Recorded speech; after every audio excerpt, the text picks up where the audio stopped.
नमस्कार, मैं राकेश मोहन सिंह और बिहार में प्रजाहित की चुनाव यात्रा चल रही है। हम जगह जगह हाल बिहार जा जाकर जान रहे हैं। आज हम बेगूसराय के सिमरिया गांव में हैं। आप सोचेंगे कि हम बेगूसराय के सिमरिया गांव क्यों आए।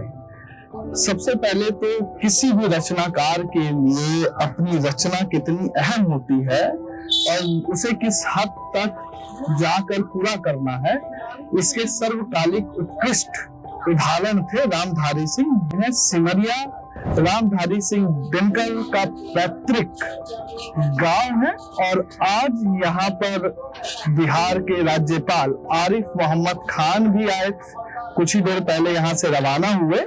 यूं तो भारतीय साहित्य के आकाश में कई सितारे जगमगाए, लेकिन रामधारी सिंह दिनकर वो सूरज उस तेज की तरह लगातार चमकते रहे हैं जिनका प्रकाश आज भी भारतीय राजनीति को एक दिशा और दशा दिखाता है। रामधारी सिंह दिनकर की जो उर्वशी, जो उनकी साहित्य आया, उसने कई कीर्तिमान रचे। ऐसी कालजाई रचना विरले भारतीय साहित्य में देखने को मिलती है। जहां आज के कई कवि राजनीतिक गणित लगाते हैं, कुछ बोलने से पहले राजनीतिक गुणा भाग लगाते हैं, वही रामधारी सिंह दिनकर को जिन्होंने राज्यसभा भेजा, नेहरू 62 के युद्ध के बाद, वो नेहरू उनको भी तीखा और उनके कार्यों पर उनकी आलोचना करने से पीछे नहीं हटे। अब मैं आपको रामधारी सिंह दिनकर के घर के बाहर ले चलूंगा और वहां से समझने की कोशिश करेंगे कि रामधारी सिंह दिनकर आखिर कैसे राष्ट्र कवि, समाज कवि और राजनीति को तंज करने वाले कवि बने, कैसे उन्होंने अपने निजी महत्वाकांक्षाओं के लिए को राष्ट्र हित के लिए त्याग दिया।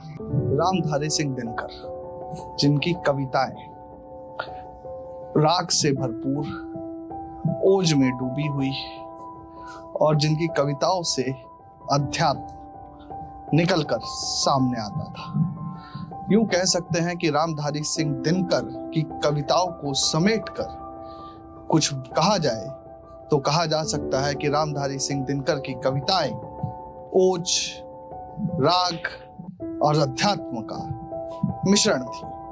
हम रामधारी सिंह दिनकर के पैतृक गांव सिमरिया में उनके निवास स्थान पर हैं।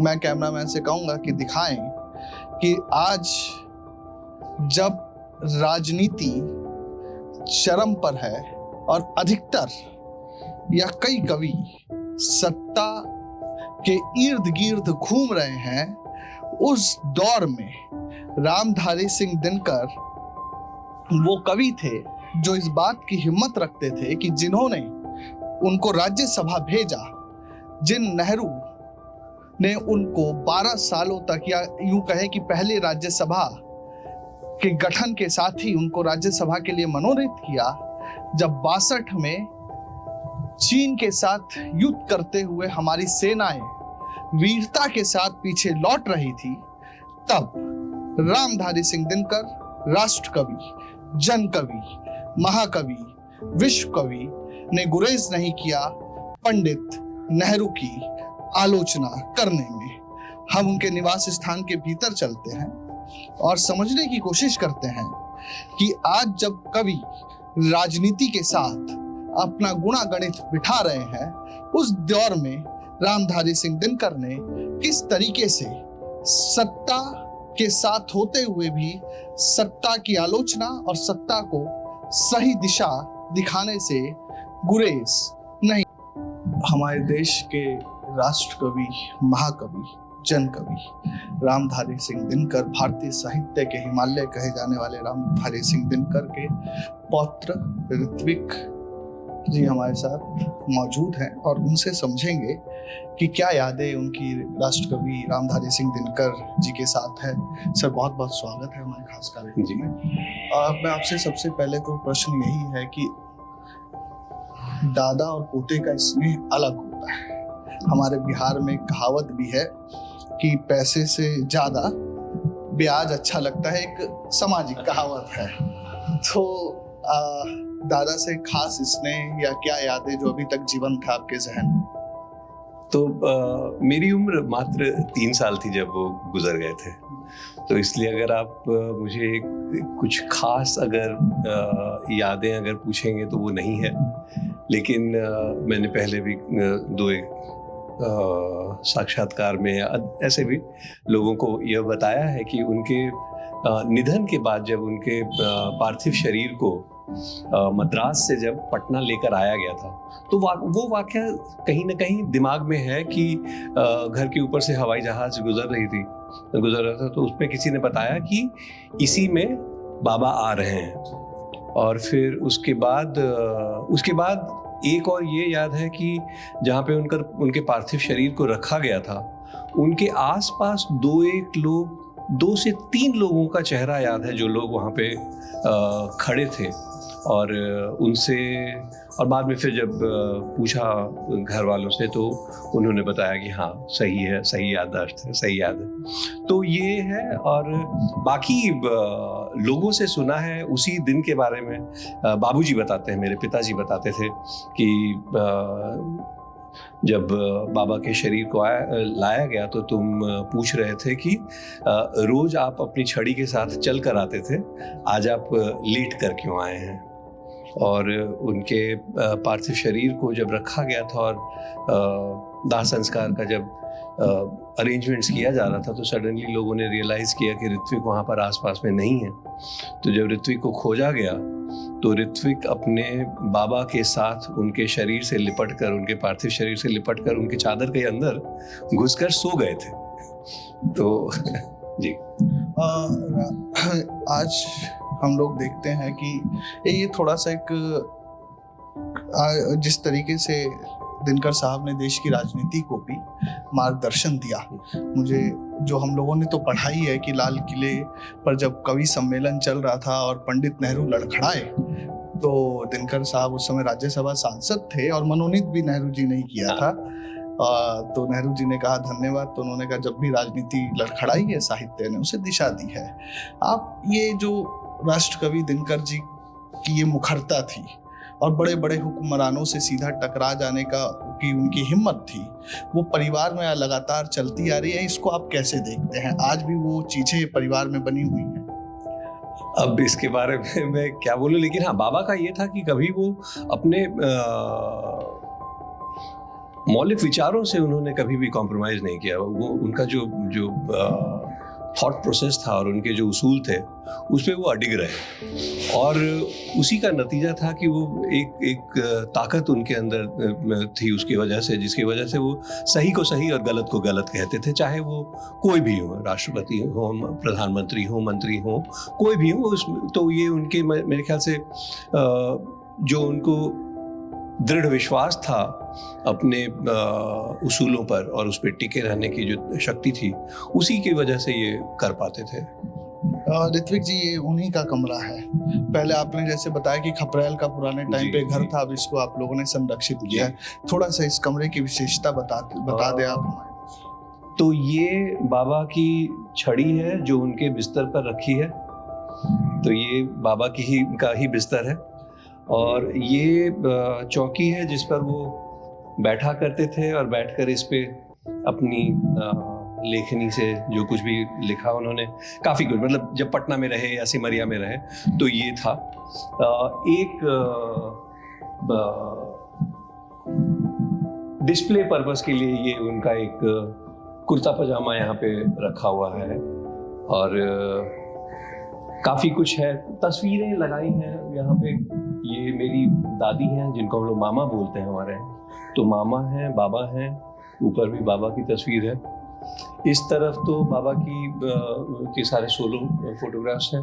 ये मेरे पिताजी हैं, दिनकर जी के छोटे पुत्र केदारनाथ सिंह जी, और ये भी साहित्य में इनका भी काफी योगदान है जी। ये भी साहित्यकार थे और इनका निधन हुआ 22 सितंबर 2023 को। तो मन को हल्का करने के लिए हम लोगों ने कहा कि बाबूजी बाबा को उनके जयंती पर विश करने गए हैं, तो ये कल था, उनकी पुण्यतिथि थी, दूसरी पुण्यतिथि, और आज बाबा की जयंती है।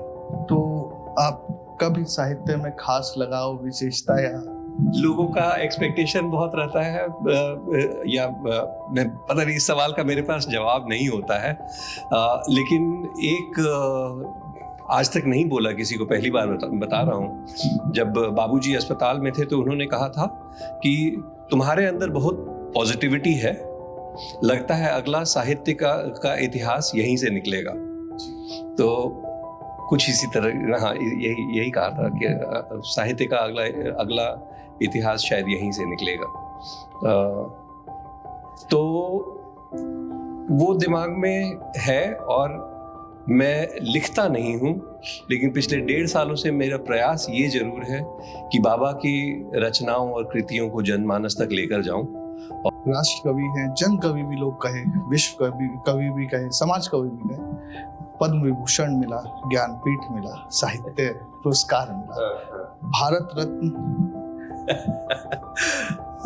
नहीं, आपने सही बोला कि मतलब परिवार के तौर पे मैं नहीं, लेकिन एक आम जनता के तौर पे, एक भारतीय नागरिक के तौर पे मुझे लगता है कि ऐसा होना चाहिए।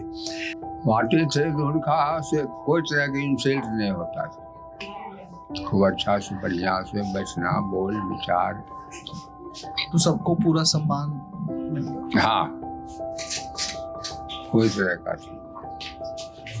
तो अभी भी परिवार आता है तो उसी रूप, उस तरह से मिलता है, पूरा सम्मान देकर मिलता है अभी भी परिवार गाँव वालों से। हाँ, मिलता है। तो अच्छा, सुने हैं कि जब वो आते थे पटना से, दिल्ली से, तो कवि सम्मेलन भी होता था, एकदम लोग कविता सुनने के लिए उनके घर पर आ जाते थे। हाँ, सुने थे। तो आप भी सुनते थे जाके? हाँ, हम तो रहवे करते थे। आपका तो घर एकदम पड़ोस में ही है, तो पहले से ही भी यही घर है हमरा? हाँ, हमरा यही, तो एकदम 4 कदम पे तो उनका घर। पहले ही से यही घर है। तो आपको किसी खास नाम से पुकारते थे या जानते थे? भट्टू नाम का पुकारते थे, भट्टू नाम। अच्छा, जैसे वो भूमियार थे और बाकी अगड़ा पिछड़ा दोनों जाति है, तो उनमें कोई जातिवाद को लेकर या ये पिछड़ा है? सब नहीं था जी, नहीं, जातिवाद के नहीं। हम लोग मने से हरजन में नहीं पढ़ते हैं, हम लोग पढ़ते हैं नहीं, जैसे कि छोटा नीचा का बात वो नहीं करते, नहीं, सबसे एक बराबर। हाँ, सबसे बराबर। कहा तो कीजिए, अच्छा हमको नौकरी कहाँ है फलना, बोला ये, तो बोला कहा लिया, तब नौकरी फलना, तो आपको नौकरी बिहान से पैसा मिलेगा, कल से इतने दिन मिला ना, कर काम करा स्कूल में से ऐसा आप पैसा मिलेगा। तो तखन से वो चुटकी लेलखिन, नाम हमर नाम हुनकर नाम लिख कर अपना बक्सा में धै लेलखिन, धै के तखन से हमरा पैसा मिले लगलै। अखन तक अखनो तक 2 पैसा हमरा मिले। अखनो हेबा कते लोग रहि गेलियै, रहबै की बैठल आँख सांस हुनकर नाम सुनि कऽ बस। हमरा बड्ड बालो बच्चा का हमरो, हमरा तो बेहा जे काथिन खाएगा से हम चारों भुवन से लेकर कर अल्लाह का कपड़ा खींच कर धै दिया, धै कर तब हम हुनका धर्म में बटा हमहूँ नहीं लगलियै आ ओहो नहीं लगेलखिन, हमरा नौकरी देलखिन। स्कूल में क्या करता है कहलिए बोलवा के पूछथिन ना बाप का बाबा का नाम, तो बोलाय के एकरा पापा का बोलाय का पूछलखिन, तो बाबा का नाम बाप का नाम कहलखिन, तो कहलखिन ठीक है, आज दिन से आपको पैसा मिलेगा, इतने दिन मंगनिया खटा, आप पैसा मिलेगा, आप और वह दिन से नाव लिख कर अपना अथी में के धै ले तखन से हमरा पैसा मिले लगे। सुनिए हमरा बहुत। और मैं आखिरी में कहूँगा अपने वीडियो जर्नलिस्ट को कि रामधारी सिंह दिनकर जी की तरफ कैमरा करे और उनकी तस्वीरों के साथ हमारे दर्शकों को छोड़े जाएं, क्योंकि आज जब साहित्य सत्ता के गलियारों के इर्द गिर्द घूम रहा है, उस दौर में संसद में 12 सालों तक संसद की शोभा बढ़ाने वाले रामधारी सिंह दिनकर जब 62 का युद्ध होता है और भारत की सेना, मैं पहले ही कह चुका हूं कि वीरता के साथ लौट रही होती है, जब आकाशवाणी पर यह घोषणा होती है, तब एकमात्र राष्ट्रकवि दिनकर थे जो नेहरू के सामने खड़ा होकर कहते हैं कि देखने में देवता सदृश्य लगता है, बंद कमरे में बैठकर गलत हुक्म लिखता है, जिस पापी को गुण नहीं गोत्र प्यारा हो, समझो उसी ने हमें मारा है। तो ये जो आप पूरा कमरा देख रहे हैं, यहाँ से क्रांति, लेखनी में क्रांति कैसी होनी चाहिए और सत्ता के सामने, हुक्मरानों के सामने बैठकर आप देश की आवाज किस रूप में उठा सकते हैं, दिनकर उसके आज भी जीवंत उदाहरण है। मैं राकेश मोहन सिंह, सिमरिया से प्रजाहित के लिए।